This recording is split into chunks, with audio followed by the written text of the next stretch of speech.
Assalamualaikum warahmatullahi wabarakatuh.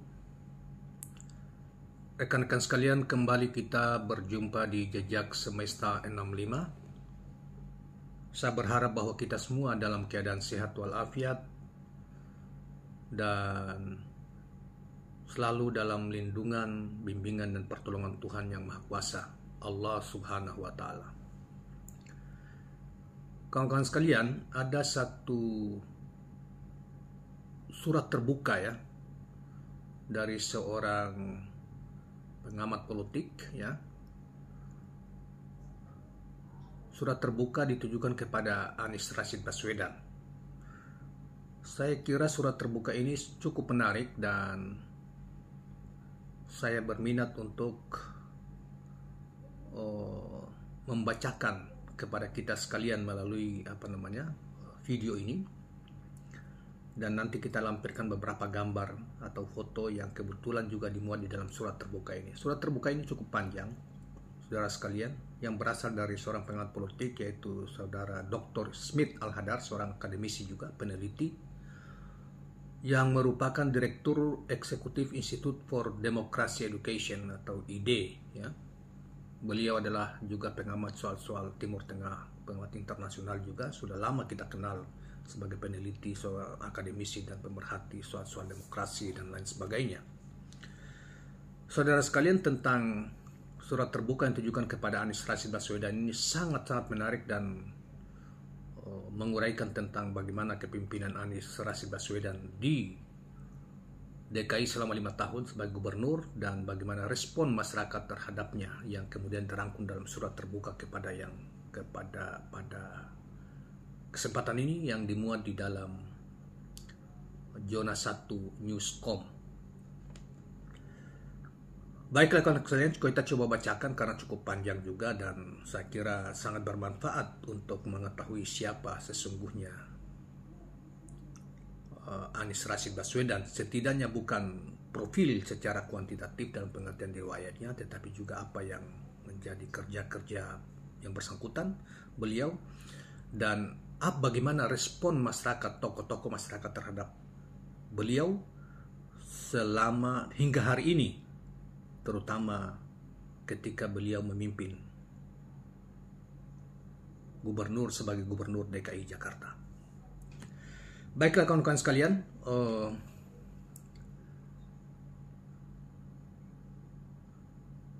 Mas Anies yang baik membuka surat terbuka dari Smith Al-Hadar ini. Dalam gelisah saya menulis surat ini saat banyak orang sedang terlelap dalam bekap mimpi yang merisaukan. Belum juga dikumandangkan azan, ajakan berserah diri pada Tuhan sebelum memulai kehidupan yang rumit, seringkali berat. Tadi saat saya membuka layar HP, berita pertama yang saya temukan adalah deklarasi Anies for Presiden. Di sebuah daerah yang jauh, berita sejenis telah menjadi rutin belakangan ini. Setiap hari ada saja sekumpulan orang dengan wajah maskul penuh harap menginginkan Mas Anies memimpin negara ini pada 2024 yang akan datang. Saya terharu, tapi takut harapan mereka tak terpenuhi. Wajah mereka mirip orang-orang Madinah yang gelisah menunggu hijrah Nabi Muhammad SAW dari Mekah sebagaimana digambarkan dalam film The Messenger. Bahkan banyak yang berlomba naik pohon kurma untuk menjadi orang pertama yang melihat kedatangan tokoh besar yang di kemudian hari menjadi pengubah dunia terbesar sepanjang sejarah. Mas Anies yang baik, tentu Mas Anies bukanlah Nabi SAW. Tetapi sejarah dunia menunjukkan ikhtiar seorang presiden yang cerdas, ikhlas dan visioner bisa menjadi awal bagi lahirnya persatuan, kemakmuran, keadilan sosial, dan lompatan besar sebuah bangsa. Presiden Amerika Serikat pertama, George Washington, adalah salah satu contohnya. Saya tak usah mengatakan ini, Thomas Anies juga sudah lebih tahu tentang itu. Yang ingin saya katakan, orang-orang yang mendeklarasikan Anies for Presiden, yakni Mas Anies bisa menjadi salah satu presiden negarawanan yang dapat mengurai berbagai masalah dan tantangan bangsa hari ini. Kasihan, kita sudah merdeka selama 77 tahun. Tetapi kesejahteraan dan keadilan masih jauh dari mereka. Mereka masih sama seperti rakyat Mesir yang membangun piramida atau rakyat Cina yang membangun tembok raksasa hanya untuk mengejar ambisi pribadi penguasa yang ingin terlihat perkasa tanpa peduli pada kesengsaraan rakyat. Menyedihkan, bukan? Tapi bukan hanya itu, bangsa ini sedang menghadapi banyak masalah yang sepertinya tak mampu diatasi rejim sekarang karena telah terjerat oligarki yang punya kepentingan berbeda dengan kepentingan negara dan rakyat. Orang-orang dari tempat-tempat jauh pun sudah mendengar bagaimana Mas Anies melawan para oligarki di Jakarta. Mereka paham Mas Anies tidak melarang orang untuk menjadi kaya, tapi keadilan sosial harus ditegakkan lebih dahulu. Biarkan kekayaan didapat dari kerja keras, kejujuran, dan sesuai aturan main. Itu yang Mas Anies inginkan, bukan? Itu sebabnya banyak orang memanggil-manggil namamu dengan suara parau untuk menyelamatkan bahtera Indonesia yang sedang oleng. Bukan orang memberitahu, tapi mereka sendiri melihat dengan mata kepala bagaimana Mas Anies mengurai benang kusut Jakarta menjadi kota layak huni. Bahkan kota cerdas, segar, dan boleh dibanggakan bangsa. Terpapar keindahan di mana-mana yang dapat dinikmati semua orang. Tadinya mereka tak percaya kebobrokan klasik Jakarta bisa diubah menjadi kota yang nyaman. Apalagi ada yang bilang Mas Anies tak melakukan apa-apa, merusak harmoni warga berbeda agama karena mengusung politik identitas dan pembohong. Maafkan mereka yang terlambat memahami Mas Anies. Orang-orang culas pada awalnya cukup berhasil menghancurkan pribadi. Saya ulangi, orang-orang culas pada awalnya cukup berhasil menghancurkan pribadi Agung sebelum kinerja dan moral Mas Anies mengoreksi semua itu. Bukan main kagetnya mereka ketika tahu Mas Anies membangun Jakarta International Stadium dan sirkuit balap mobil listrik Formula E. Amboi, bukankah itu mimpi orang Eropa? Tapi mata mereka tak dapat berdusta.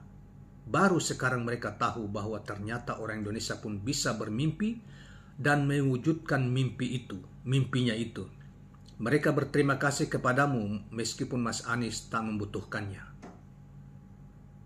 Ajaib, Mas Anies bilang itu hasil kolaborasi banyak pihak untuk membagi pujian publik pada banyak orang. Padahal sudah menjadi tradisi pemimpin di negeri ini untuk memonopoli pujian bagi diri sendiri, meski pada kenyataannya dia tak melakukan apa-apa. Mas Anies yang baik, mereka yang ingin Mas Anies menjadi presiden adalah ekspresi kagum padamu. Betapa tidak, ketika tiba di ibu kota, mereka tak lagi menemukan bus-bus bobrok, metro mini ugal-ugalan, dan angkot yang ngetem di sembarang tempat. Padahal baru kemarin aib itu menjadi etalase ibu kota. Semuanya telah lenyap ke dalam sejarah usang Jakarta. Kendaraan umum berganti rupa dengan fasilitas yang aduhai. Sistem transportasi terpadu yang mengintegrasikan semua moda transportasi darat telah memudahkan mobilisasi warga dengan biaya murah. Kok bisa? Baiklah kawan-kawan sekalian, selanjutnya dilanjutkan. Kenyataannya memang begitu. Yang suka jalan kaki difasilitasi dengan trotoar. Silakan bersepeda bagi yang hobi karena tersedia jalur yang aman. Pemberhentian Bush jadi tontonan yang mengasihkan karena menghadirkan kemodernan yang dulu hanya terlihat di film-film Hollywood. Kalau para gubernur sebelumnya iri hati pada Mas Anies, itu lantaran mereka baru tahu bahwa kota bisa disulap dengan ide-ide kreatif. Lebih dari itu, Mas Anies membawa pemahaman baru tentang kota, bahwa kota adalah hunian yang memadukan kebutuhan fisik dan jiwa manusia untuk mendapatkan kenyamanan hidup maksimal yang pada gilirannya membuat manusia dari semua bakat dapat mengaktualisasikan diri dan berinovasi untuk kebaikan bagi semua. Tapi itu baru infrastruktur, belum lagi pelayanan sosial yang mengagetkan sekaligus mengharukan mereka. Kaum disabilitas, guru, siswa, fakir miskin, mereka yang tergusur, dan orang-orang yang berjasa bagi Jakarta dan negeri dipenuhi hak-hak mereka. Serentak mereka terkejut karena Mas Anies bilang ini hak mereka dan merupakan janji kemerdekaan yang harus dipenuhi pemimpin. Hak, tanda tanya, kami punya hak? Mereka bertanya sambil berbinang air mata. Selama ini mereka tahu rakyat hanya punya kewajiban, bukan hak. Kewajiban mengabdi pada penguasa sejak zaman yang tak dapat diingat lagi. Bahkan mereka mengira menggusur rakyat miskin di bantaran Sungai Ciliwung tanpa kompensasi sudah merupakan takdir dari langit. Tiba-tiba saja Mas Anies bilang itu tidak benar. Terkejutlah mereka bukan kepalang. Belum lagi habis mereka bertanya, apakah mereka tidak sedang bermimpi? Mas Anies telah menyodorkan kepada mereka hunian baru yang lebih manusiawi. Mulai dari itu, beban hidup mereka terasa lebih ringan di bawah langit biru yang membentang sampai jauh. Syukuran pun mereka gelar sebagai terima kasih kepada Tuhan yang Maha Pemurah melalui perantaraanmu, Mas Anies. Mas Anies yang baik, sebelum mendeklarasikan Anies for Presiden, terlebih dahulu mereka bergegas menemui para rohaniawan yang sedang berdoa bagi panjang umurmu. Mereka ingin mendapat konfirmasi apakah benar Mas Anies melayani keperluan rumah ibadah semua agama. Para pemuka tiap agama itu lalu naik ke mimbar dengan emosi yang membuncah. Dengan suara serak sambil terisak, mereka berkata, sebenarnya kami malu untuk menyampaikannya. Tapi kebenaran tak bisa disembunyikan seperti matahari di siang bolong. Memang benar Anies telah membantu kami secara adil. Lihat indahnya rumah ibadah kita hari ini berkat bantuan beliau. Mereka mengaku merasa bersalah karena dalam pilgub dahulu tak menyoblos Mas Anies. Tapi Mas Anies tak kecewa. Para pemuka agama itu merasa terhina karena hati dan pikiran tak mampu menuntun mereka pada pilihan yang benar. Ketika itu, benak mereka telah terkontaminasi propaganda orang-orang jahat. Sekarang mereka bilang alangkah mulianya Mas Anies yang telah juga meningkatkan kerukunan antar umat beragama. Mereka mengaku telah menggunakan kaca pembesar untuk mencari politik identitas pada dirimu, tetapi tak ditemukan. Jakarta di bawah kepemimpinan Mas Anies ternyata jauh berbeda dari apa yang mereka bayangkan sebelumnya.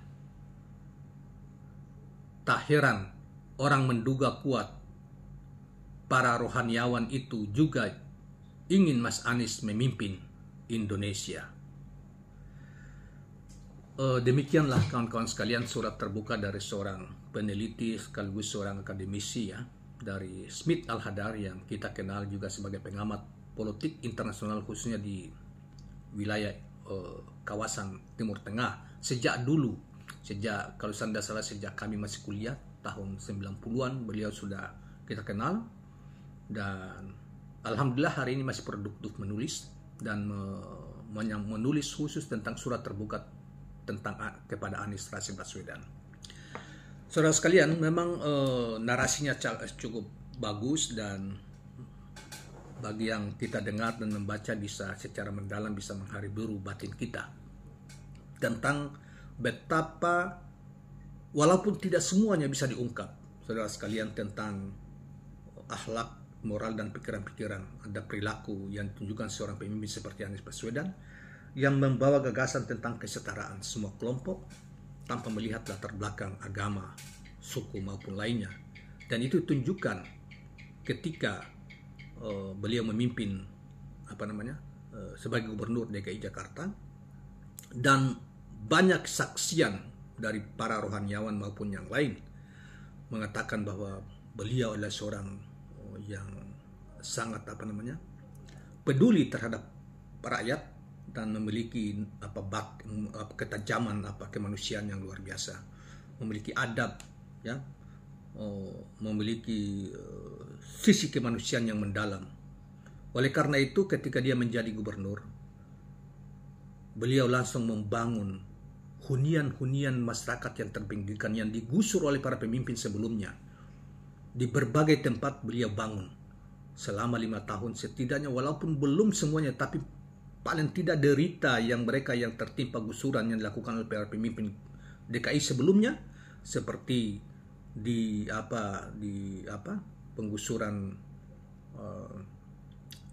penggusuran yang dramatis di beberapa tempat, misalnya Bukit Duri, kemudian itu juga sudah dibangun walaupun bukan di tempat yang sama, tetapi dibangun, mereka membangun rumah susun yang sangat layak huni. Karena itu banyak rohaniawan yang kemudian berpartisipasi di situ, dan banyak berterima kasih kepada kepemimpinan Anies Rashid Baswedan.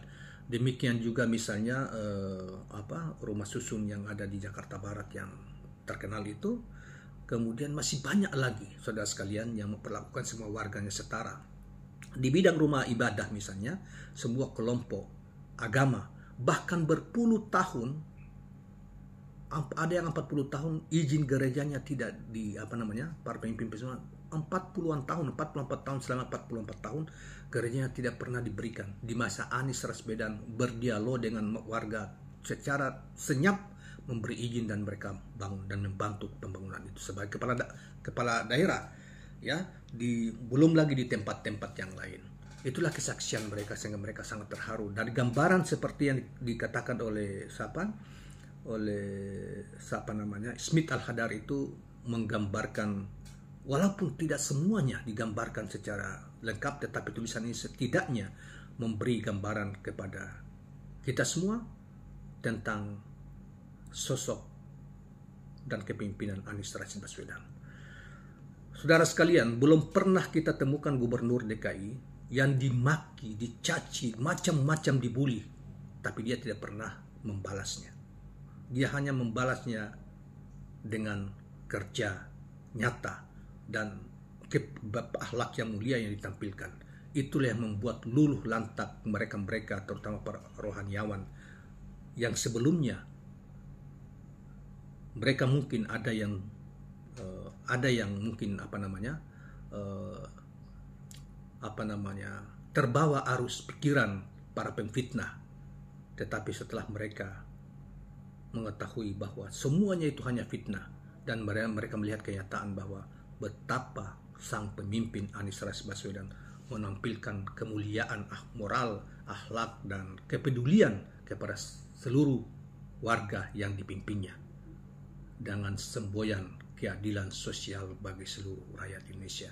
Karena itu banyak yang berharap, banyak negeri, banyak orang yang datang ke Jakarta. Jakarta merubah wajah secara total di masa Anies Rashid Baswedan. Penuh wajah kemanusiaan ditampilkan, bukan hanya wajah fisik yang tapi wajah kemanusiaan ditampilkan, wajah untuk merukunkan seluruh kelompok masyarakat untuk bekerja sama, baik Islam, Kristen, Hindu, Buddha, dan lain sebagainya, yang tentu berlatar agama, maupun kelompok-kelompok etnis yang lain. Bahkan tidak ada operasi ketupat seperti dulu. Orang yang datang ke Jakarta boleh karena dianggap Jakarta sebagai ibu kota untuk seluruh warga Indonesia.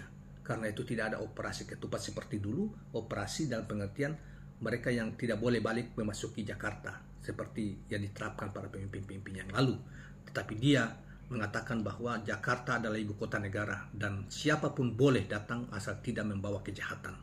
Boleh merumput di Jakarta untuk merubah nasibnya.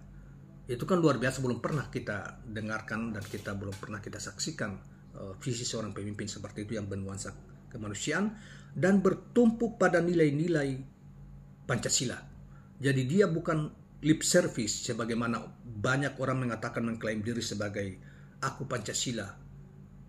Kita adalah Pancasila, tetapi mereka hanya lip service dan tidak pernah menerapkan nilai-nilai Pancasila itu. Tetapi justru Anies Rashid Baswedan menerapkan itu, bahkan membawa dengan pencalonannya sebagai calon presiden, membawa ide Pancasila itu. Salah satunya adalah soal soal kemanusiaan dan keadilan sosial untuk diterapkan ke seluruh Indonesia.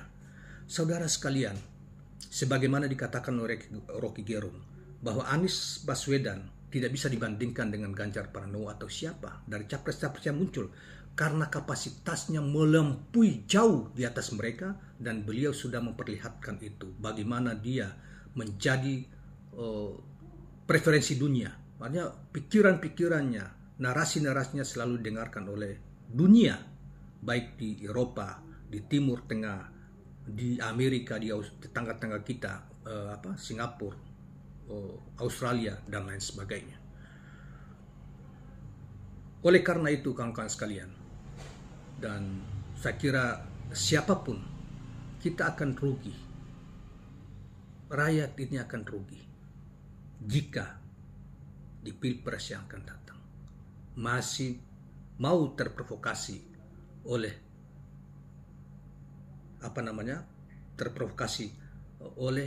mereka untuk menggiring pilihan ke selain Mas Anies. Inilah salah satu calon pemimpin yang menurut saya dan juga mungkin banyak orang termasuk penulis surat terbuka ini, Ismet Haladar, dan banyak lagi pendapat dari para rohaniawan DKI Jakarta misalnya, sudah kalau dalam umat Islam mereka sudah ini, tetapi ini dari agama-agama yang lain, termasuk pada banyak pihak dari mereka yang baru datang kemudian merumput di Jakarta, mencari rezeki di Jakarta, mencari kehidupan di Jakarta semasa kepemimpinan beliau, dan dia tidak ganggu mereka, bahkan mensupport mereka untuk maju bersama sebagai anak bangsa. Pasti mengetahui dan pasti tidak akan beralih pilihan ke yang lain, karena mereka juga menyaksikan itu semua di seluruh pelosok negeri yang pernah mereka datang ke Jakarta dan melihat kemajuan Jakarta, melihat keramahan Jakarta, ketertiban di Jakarta, dan mereka tahu bahwa itu adalah karya Anies Rashid Baswedan dari Sabang sampai Merauke. Mereka akan sebarkan informasi ini dan mereka akan tertarik kepadanya dan akan memberi dukungan penuh untuk mereka merasakan agar itu bisa, kebijakan-kebijakan itu bisa merambat diterapkan ke seluruh Indonesia. Saya yakin seperti sang penulis Smith Al-Hadar bahwa pemimpin kita bukan tidak boleh dibangun dengan pencitraan misalnya joget-joget di panggung maupun di jalan-jalan, tetapi pemimpin kita memiliki ide, gagasan, dan narasi yang diperlukan untuk membangun Indonesia, ya, memiliki kemampuan yang sangat memahami konteks Indonesia, apa masalah yang dihadapi Indonesia. Salah satunya adalah soal ekonomi. Dan kemarin saudara sekalian sudah juga disampaikan dalam pertemuan tim kecil dalam koalisi Indonesia Bersatu itu, bahwa soal harga-harga yang melambung tinggi, harga-harga kebutuhan pokok yang melambung tinggi, kemudian soal kemiskinan yang masih ekstrim di daerah-daerah tertentu, yang kebanyakan masih dialami oleh rakyat kita, kemudian soal kesenjangan antara si miskin dan si kaya yang semakin melebar di berbagai tempat, kemudian soal tenaga kerja yang semakin terbatas. Itu akan menjadi fokus utama pertama jika di kampanye ini dan jika beliau terpilih sebagai presiden di 2024 yang akan datang. Saya yakin karena beliau adalah seorang scholar, seorang sarjana yang sangat mumpuni, seorang doktor di bidang ekonomi, dan bukan hanya di bidang bukan hanya doktor di S1-nya dalam negeri UGM, dan kemudian S2 dan S3-nya di Amerika Serikat, di tempat peradaban-peradaban dunia yang modern. Beberapa puluh tahun yang lalu tentunya mereka merumput, cari ilmu di sana, kembali dan berkarya di negeri kita, memberi panduan gagasan-gagasan kepada anak-anak bangsa kita. Nah, oleh karena itu saudara sekalian, saya yakin bahwa Indonesia, jika kita tidak terprovokasi, sehingga kita tidak salah pilih dan memilih Anies Rashid Baswedan sebagai presiden di pemilu 2024 yang akan datang, insya Allah Indonesia akan memiliki pemimpin yang dihormati, dihargai, dan bisa menyelesaikan masalah-masalah akut dan mendasar, soal kemiskinan, soal tenaga kerja, kesempatan kerja, tenaga kerja, soal keadilan sosial dan lain sebagainya akan teratasi dari setahap demi setahap, sehingga Indonesia bisa menjadi negeri yang bisa mewujudkan cita-cita, mewujudkan Indonesia pada tahun 35 atau 40 tahun 2045 sebagai sebagai suatu negara yang besar yang akan yang memimpin salah satu negara yang ekonominya sangat maju di masa itu, jika pemimpinnya seperti Anies Rashid Baswedan. Nah, kawan-kawan sekalian, saya kira itu tambahan dari kita, dan mari kita atau saudara-saudara sekalian yang setuju dengan apa yang telah disampaikan oleh Smith Al-Hadar dan juga oleh tambahan dari kita, ayo kita mengajak keluarga, mengajak teman supaya jangan terprovokasi dengan uang 100-200 ribu yang mungkin hanya beli rokok 2 bungkus atau 3 bungkus sudah habis. Tetapi kita akan menderita karena akan mendapatkan pemimpin yang jelek, pemimpin yang hanya bekerja untuk para oligarki dan tidak bekerja untuk rakyat, tidak bekerja untuk keadilan sosial, tidak bekerja untuk rakyat atau mewujudkan nilai-nilai Pancasila seperti peri kemanusiaan dan lain sebagainya. Nah, oleh karena itu saudara sekalian, bagi saya, mungkin bagi sebagian orang, terutama mereka yang kuat memahami betul situasi Indonesia hari-hari ini dan memahami betul karakter dan kemampuan dari capres-capres yang muncul hari-hari ini, mungkin akan mereka mengatakan bahwa Anies adalah anugerah yang dipersembahkan Tuhan kepada bangsa ini. Terserah bangsa ini mau memilih atau tidak.